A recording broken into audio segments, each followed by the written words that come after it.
আসসালামু আলাইকুম প্রিয় শিক্ষার্থীরা, আজকে আমরা দিনাজপুর বোর্ড 2019 সালের প্রশ্নের সমাধান করব। এখানে বলা হচ্ছে একটি স্টেপ ডাউন ট্রান্সফরমারের প্রাইমারি কয়েলের ভোল্টেজ 220 ভোল্ট এবং সেকেন্ডারি কয়েলের ভোল্টেজ 2200 ভোল্ট। ট্রান্সফরমারটির প্রাইমারি কুণ্ডলীর পাক সংখ্যা 500 এবং প্রাইমারি কুণ্ডলীর রোধ হচ্ছে 0.05 ওহম।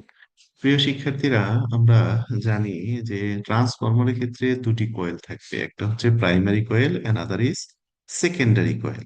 তো প্রাইমারি কয়েল এবং সেকেন্ডারি কয়েলের পাক সংখ্যা দেখেই বোঝা যায় যে কোনটা স্টেপ ডাউন এবং কোনটা স্টেপ আপ ট্রান্সফরমার।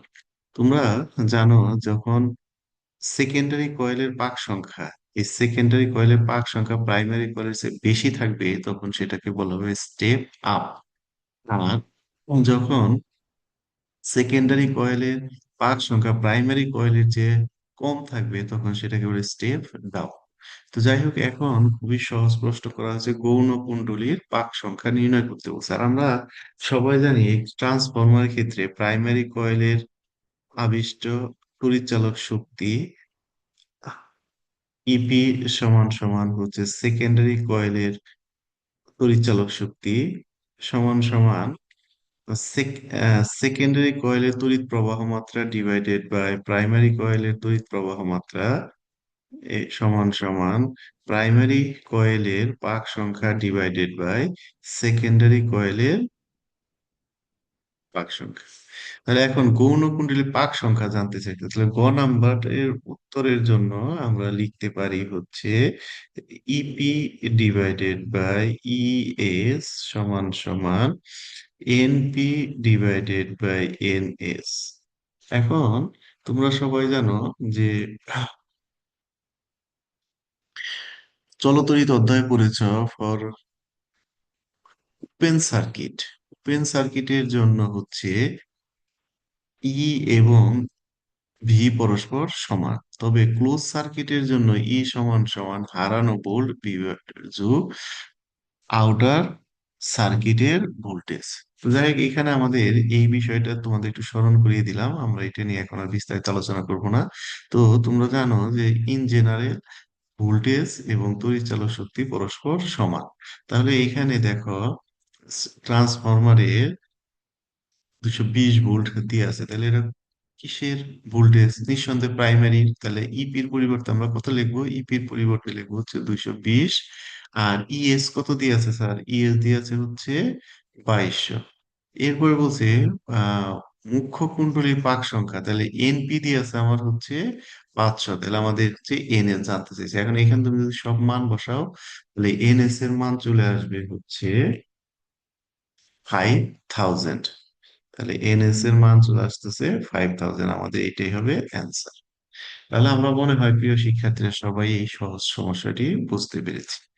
এরপরে ঘ নাম্বারে বলতেছে কুণ্ডলীদ্বয়ের রোধের অনুপাত।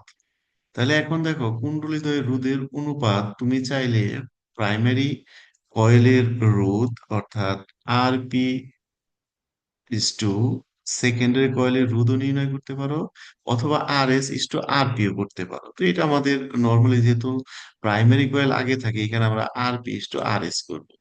তো তুমি কিন্তু অলরেডি জানো প্রিয় শিক্ষার্থীরা চলতরিৎ থেকে, যে ই সমান সমান ভি সমান সমান ভি সমান সমান আর আই।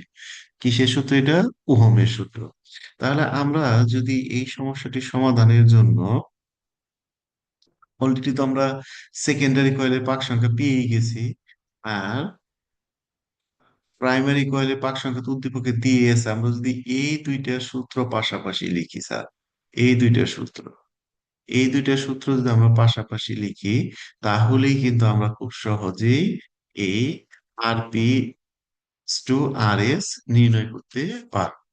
আবার তুমি চাইলে প্রথম দুইটা দিয়েও কিন্তু করতে পারো। তাহলে আমরা ঘ নাম্বার যে কোনোটা দিয়ে করতে পারি। তো ঘ নাম্বার আমরা খুব সহজেই করে ফেলবো, যে EP divided by E S সমান সমান I S divided by IP. তাহলে ইপির পরিবর্তে তুমি কত লিখবা? আবার ইপি হচ্ছে ই সমান সমান আর আই, তার মানে ইপির পরিবর্তে লিখবা R P into I P. বাহ। এরপরে ইএস এর পরিবর্তে কি লিখবা? R S into I S সমান সমান হচ্ছে I S divided by IP, I S divided by R P.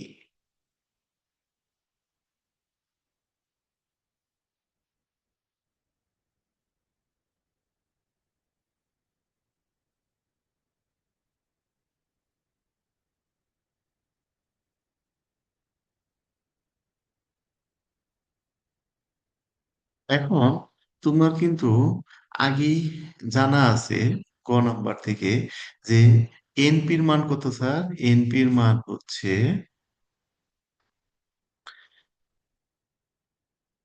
500, R NS এর মান হচ্ছে 5,000।